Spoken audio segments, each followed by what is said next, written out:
Hey, salut les amis, c'est Ludo, j'espère que vous allez bien. On se retrouve aujourd'hui pour une nouvelle vidéo et il va s'agir d'un update lecture.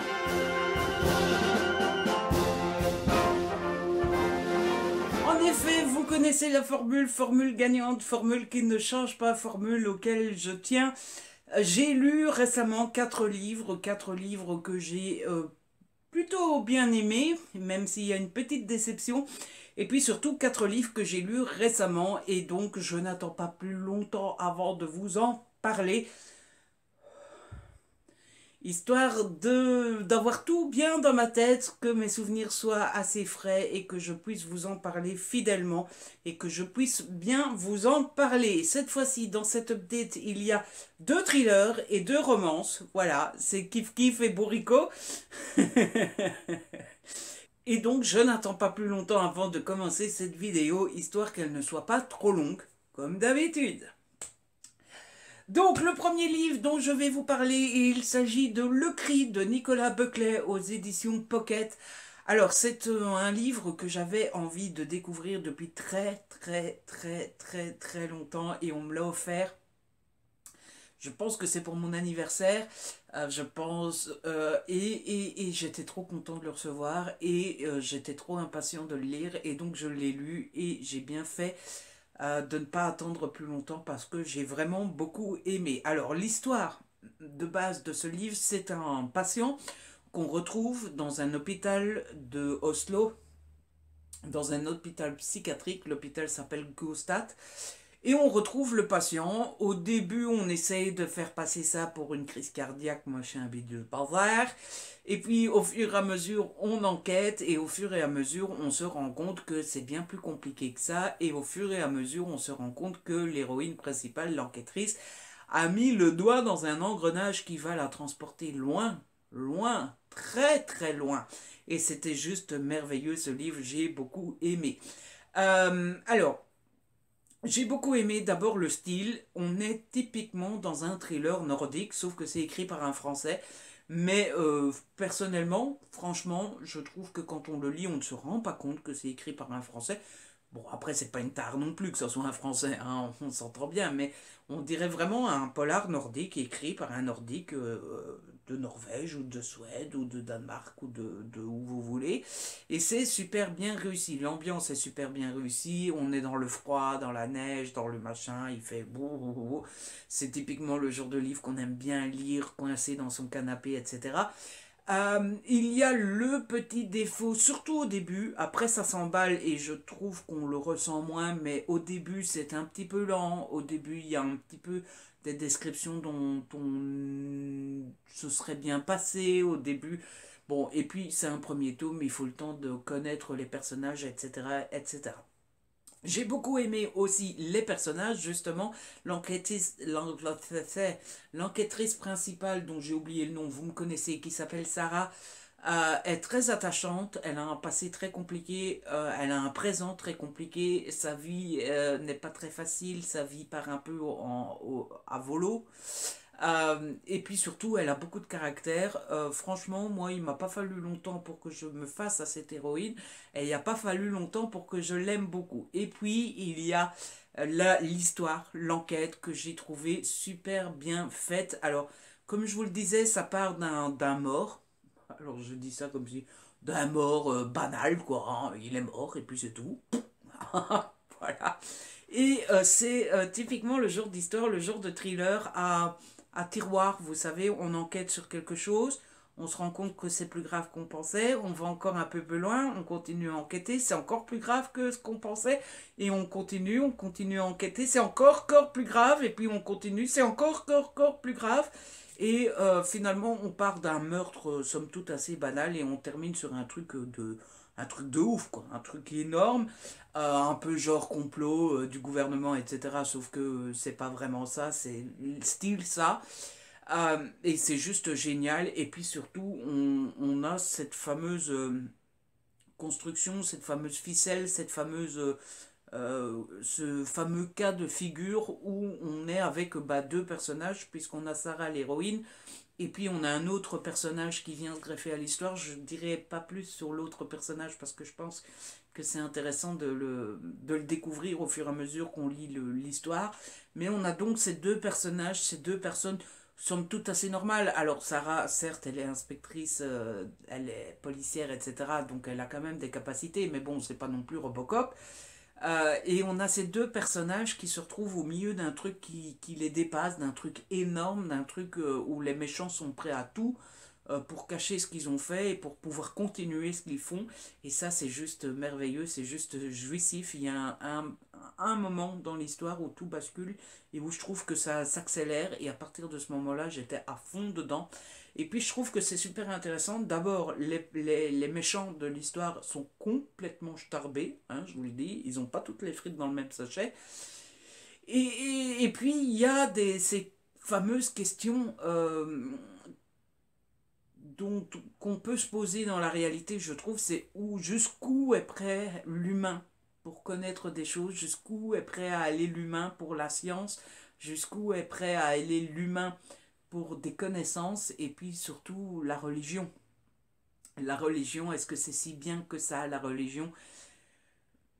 Je n'ai pas vraiment d'avis, moi personnellement, mais c'est vrai que combien de guerres, combien de combats, combien de conflits n'ont pas éclaté à cause de la religion. Ah, voilà. Et on a tout ça dans ce livre. Bref, j'ai vraiment beaucoup, beaucoup, beaucoup aimé. J'ai la suite dans ma palle et je pense qu'il ne va pas falloir trop longtemps pour que je me lance dedans. Ensuite, toujours niveau thriller, j'ai lu Le Mangeur d'âme d'Alexis Levsker aux éditions Michel Lafon. Et voilà la déception. Oui, badaboum, boum, boum. C'est une grosse, grosse, grosse déception. Alors, je voulais lire ce livre-là parce que j'avais adoré le livre précédent de l'auteur. D'ailleurs, le précédent, je pense que c'était son premier, son précédent qui s'appelait Et avec votre esprit. J'avais beaucoup aimé et donc je m'attendais à aimer celui-là et en fait c'est une grosse déception. Alors l'histoire de base, c'est l'histoire d'un... On est dans un petit village tout paumé au fin fond du trou de cul d'un aigle. Et il y a couple de personnes âgées qui meurent. Ils sont mourus. Et grosse énigme, parce qu'apparemment ils se sont attaqués l'un l'autre. On comprend pas trop ce qui se passe, etc. Mais la maison était complètement fermée, claque-murée, machin bidule. On comprend pas trop comment le meurtrier est rentré, ressorti, comment il a fait, machin et bidule bazar. Bazar une fois. Et en parallèle de ça, il y a 3 gosses qui ont disparu et donc les 2 enquêtes vont être menées en parallèle. Jusque-là, ça a l'air intéressant. Jusque-là, vous allez me dire, dis donc Ludo, pourquoi t'as pas aimé? Ça a l'air trop méga trop cool. Eh ben, j'ai pas beaucoup aimé parce que il s'est passé ce truc terrible dans le thriller, c'est que j'ai deviné. J'ai deviné non pas une chose, mais j'ai deviné 2 choses. Et 2 choses assez importantes. Et quand vous lisez un thriller et que vous devinez 2 choses importantes, ça la fout mal. Oui, dites donc. Alors, j'ai continué le livre tout de même parce que j'ai deviné les choses, mais j'ai pas tout deviné. Pour vous donner un exemple qui n'est pas dans le livre, mais pour vous faire comprendre, c'est comme si on vous montrait une scène de crime. Imaginons, on vous montre une scène de crime. Et on vous dit, regarde-moi cette horreur, tout ce sang, machin, bidule. Sauf que vous devinez très rapidement que le sang sur la scène de crime, c'est pas du vrai sang. C'est du ketchup ou c'est du faux sang, c'est du sirop d'érable, c'est du sirop de grenadine, enfin bref. Vous voyez tout de suite que c'est du faux sang. Du coup, vous avez deviné. Et au moment où on va vous dire, badaboum, c'est pas du vrai sang, vous n'allez pas être, vous l'avez deviné. Mais il reste la question du qui a fait ça.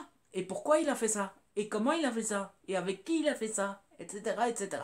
C'est ce qui s'est passé avec ce livre-là. J'ai deviné que c'était du faux sang, mais j'ai pas deviné qui l'avait fait, pourquoi, le comment, avec qui, machin, bidule. Et c'est pour ça que j'ai continué le livre. Mais à part ça, forcément, grosse déception, puisque j'avais deviné les deux bazars. Vous voyez? Sinon... J'allais vous dire quoi d'autre? Est-ce qu'il y a quelque chose à sauver?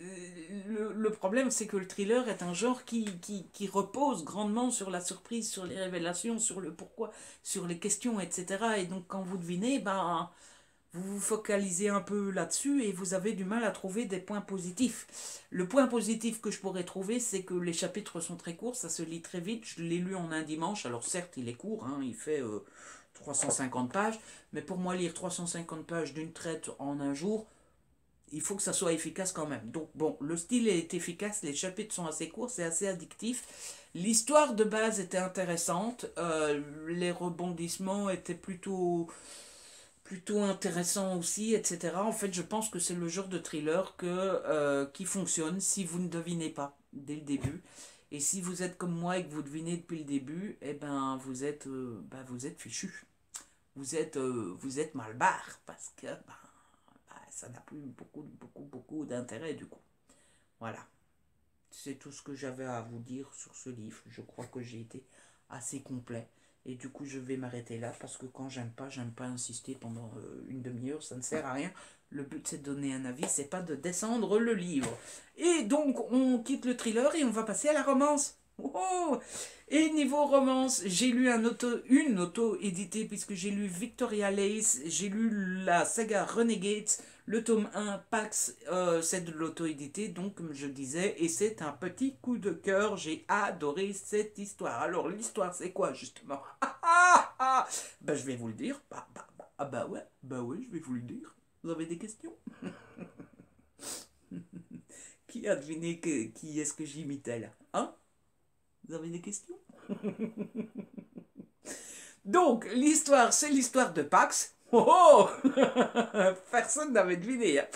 Pax est un garçon pas super recommandable, mais pas super méchant non plus, puisqu'il est chef de gang, mais heureusement, il trempe dans des choses pas trop méchantes. Vous voyez, genre quand on me...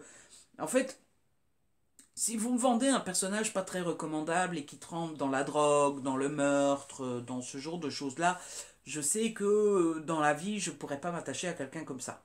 Il a beau être gentil, s'il trempe dans la drogue, ça me dérange. Tandis que Pax, alors il trempe dans des choses illégales, mais ce n'est que du jeu illégal. Vous voyez, genre du poker dans une salle, une arrière-salle. Bon, c'est pas très légal, mais en même temps, est-ce que c'est vraiment méchant de faire du poker illégal? Il fait de mal à personne. Hein, voilà. Et puis, il y a des combats illégaux dans sa cave. Si deux types ont envie de se casser la figure de manière illégale dans une cave, c'est leur problème, ça fait de mal à personne. Hein. Bon, bref. Et donc Pax mène ses petites activités illégales dans le meilleur des mondes, tout va bien, etc. Jusqu'au jour où son papa se fait arrêter pour un meurtre. Évidemment, il est convaincu que son papa n'a pas fait le meurtre. Il va donc engager un avocat qui s'appelle Nate. Et Nate est avocat, donc, et il est homosexuel, donc, et Nate va tomber amoureux de Pax qui n'est pas... Enfin, si, il est homosexuel, puisque finalement, il finit avec Nate, mais en tout cas, il ne le savait pas. Enfin, il n'avait pas encore... son franc n'était pas encore tombé dans son front. Voilà. Et du coup, ils terminent ensemble, et c'est super méga trop cool. Voilà. J'ai pas spoilé. Ah, dans une romance, ils terminent ensemble. C'est comme vous dire que du coca, c'est sucré. C'est pas du spoil. Hein. Bon, bref. J'ai vraiment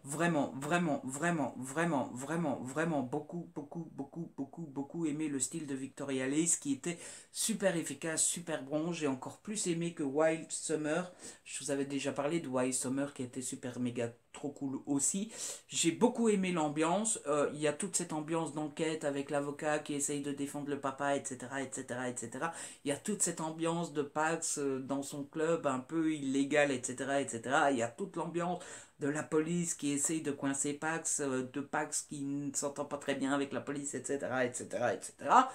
Et il y a toute cette question de sexualité également. Alors j'ai préféré ce tome-ci parce que Pax se rend donc compte qu'il aime les hommes. Et j'ai beaucoup aimé le fait que, en gros, ça donnait « Ah, j'aime les hommes !» J'aime les hommes. Voilà. Il n'y a pas de questionnement pendant 40 000 pages. Il n'y a pas de moi pédé, jamais. Voilà. Il n'y a pas de moi homo, jamais. Oh là là, quelle horreur. Enfin, bref, non. Il se dit, ah ben j'aime les hommes. Bon, bah, d'accord. Bon, voilà. Hein. Ça, j'ai beaucoup aimé. Et puis, l'histoire entre Pax et Nate est je sais pas, pleine de choupitude, pleine de tout mignon, tout choupi, tout doudou, ce que j'aime en romance. Et donc voilà, je pense que je vous ai à peu près dit tout ce que j'avais à vous dire sur ce titre-là. Tout ce que vous devez retenir, c'était un coup de cœur. Et je vous le conseille, mais alors, les yeux fermés, de chez Yeux fermés, c'est super, méga, trop cool. J'ai trop hâte de lire le tome 2 que je vais pas tarder à acheter, je pense. Il y a quelque chose qui m'est passé par la tête que je me suis dit, il faut leur dire parce que c'est important et je ne sais plus quoi. Oui, c'est important de savoir qu'il y a pas mal de sexe. Je sais que certains d'entre vous aiment beaucoup la romance mais n'aiment pas le sexe. Là, il y a du sexe, donc bon, voilà. Il y a quand même pas une dizaine de scènes, hein, mais il y en a deux, trois facilement, trois, quatre, assez explicites. Donc bon, voilà, il faut le savoir. Moi, vous savez que ça ne me dérange pas, mais je sais que ça en dérange certains. Et le dernier livre dont je dois vous parler, c'est celui-ci, c'est Styx Riders, le tome 1. Vous avez vu, depuis que j'apprends l'anglais, j'ai un accent. Les Styx Riders. Le tome 1, La colère d'Hadès de Calypso Galdin aux éditions Hugo dans la collection New Romance. En grand format. Regardez comme il est joli. Je pense à l'attachée de presse de chez Hugo qui, à chaque fois qu'elle regarde mes vidéos, elle doit se dire, mais Ludo, t'es incapable de rester sérieux. Madame Jessica, coucou. Bref, alors, ce livre, qu'est-ce qu'il raconte? Eh bien, il raconte l'histoire de Ash. Ash est biker, Ash fait partie des Styx Riders. J'ai appris qu'on appelait ça un MC. Et donc, Ash est dans la hiérarchie du MC, il est truc d'armes. Alors, j'ai pas retenu le nom. Sergent d'armes. Et donc, c'est le type qui est chargé dans le MC de régler les problèmes. Hein, et quand on dit régler les problèmes, c'est pas aller boire un café avec le type pour lui dire tu vas te calmer. Hein. Le tu vas te calmer, oui. Le café, pas vraiment. Hein. Voilà, ça se règle plutôt avec un peu de plomb. Hein. Et surtout, Ash est très malheureux puisqu'il y a 10 ans, il s'est fait plaquer par sa copine Ashley, mais plus que sa copine, sa future femme, c'est-à-dire qu'on était le jour du mariage, ils allaient se marier, c'était là, maintenant, tout de suite. Et à ce moment-là, maintenant, tout de suite, la femme a dit, bah non, on ne se marie pas. Ça a marqué Ash, il est resté blessé à vie, le pauvre petit malheureux, abandonné, seul, dans son coin. Et donc, bah, ça fait 10 ans qu'il fait avec et qu'il essaye de se reconstruire, etc. Mais franchement, ça lui a laissé des démons dans sa petite tête et il a du mal à vivre. Jusqu'au jour où il va rencontrer la jeune et belle et gentille et pleine de caractère. Je l'ai beaucoup aimée. Elle s'appelle, j'ai pas du tout oublié. Ben non, j'ai pas oublié. Mais comment dites donc Eden. Et donc, il va rencontrer Eden. Eden étant une jeune femme qui a quitté sa ville natale pour avoir la paix. Parce que le papa d'Eden est président d'un MC à Los Angeles. Et donc, bon, bah voilà, ils vont se rencontrer, sauf qu'il y a des codes entre bikers, et quand on est un biker, on ne sort pas avec la fille d'un président de MC sans lui demander son avis. Sinon, on risque de déclencher la colère du papa. Voilà, voilà, voilà. Ça, c'est l'histoire de base. Oui, c'était long à raconter, mais je vous jure que c'est la base. Et puis, évidemment, il va se passer plein de choses que cette fois-ci, je vais taire, sinon ça serait du spoil. J'ai beaucoup aimé, c'était une grande découverte pour moi. Tout d'abord, je découvrais Calypso Galdin. J'ai beaucoup aimé son style. Je trouve qu'il est assez efficace, assez addictif. Ça va plutôt rapidement. Les chapitres sont pas si courts que ça, mais pourtant ils passent à une vitesse folle. Et puis c'était une découverte puisque c'était la première romance dans le milieu des bikers que je découvrais. Alors autant vous dire que j'ai adoré le milieu des bikers, j'ai adoré l'ambiance, j'ai adoré le côté un peu illégal, un peu on fait des choses pas bien, pas bien. Mais autant vous dire que ça passe en romance, autant vous dire que dans la réalité, non.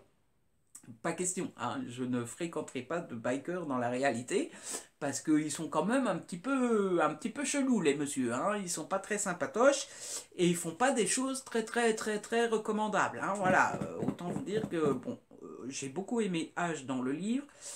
J'ai un peu de mal à comprendre comment on peut être ami avec un type comme ça et encore plus l'aimer. Mais c'est de la fiction. Je vous ai déjà dit plus d'une fois que j'acceptais des choses dans les romans que je n'accepterais jamais dans la réalité. Donc voilà, j'ai été plutôt convaincu par tout le côté biker, etc. Et puis j'en profite pour répondre à une question qui m'a été posée sur Instagram et du coup je suppose que certains pourraient se la poser. Est-ce que la mythologie est très très présente? Parce que ça faisait peur à une lectrice.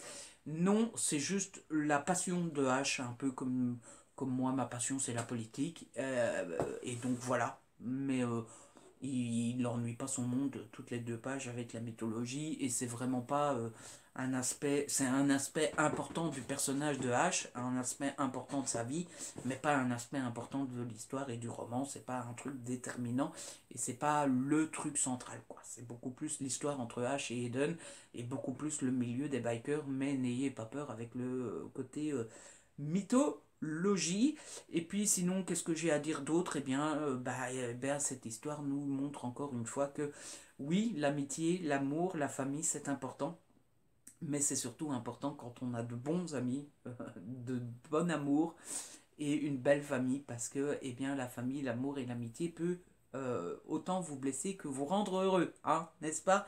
On connaît, oui, on connaît tout ça. On connaît tout ça. Il n'y a pas de liaison. Hein, voilà. On connaît tout ça. On a tous déjà été trahis par un amour, par une amitié, par la famille. Même si je ne vous le souhaite pas. Si ça vous est jamais arrivé, eh bien, profitez-en. Bref, voilà. C'était une super belle découverte. J'ai beaucoup aimé et je n'ai qu'une seule... je n'ai qu'une seule envie, me laisser tenter par le tome 2. Tome 2 qui sort, il me semble, le 15 avril. Le 15 avril prochain. Donc bon, bah, l'attente ne devrait pas être trop longue. Voilà, voilà, voilà. J'espère que je vous ai convaincu. J'espère surtout dans cette vidéo que je vous ai donné envie de découvrir l'un de ces 4 titres. Après tout, c'est le but de ce genre de vidéo. En tout cas, quand j'ai aimé le livre, parce que quand j'ai pas envie, quand j'ai pas aimé, j'ai pas forcément envie de vous donner envie. Qu'on me donne l'envie d'avoir. Enfin bref, tout ça, tout ça. Si vous avez aimé la vidéo, n'hésitez pas à la liker, à la partager. N'hésitez pas à me laisser un petit commentaire. Vous savez que j'adore vous lire. Si ce n'est pas encore fait, abonnez-vous, c'est gratuit et ça fait plaisir. On se retrouve très vite pour une nouvelle vidéo. D'ici là, prenez soin de vous et de ceux que vous aimez.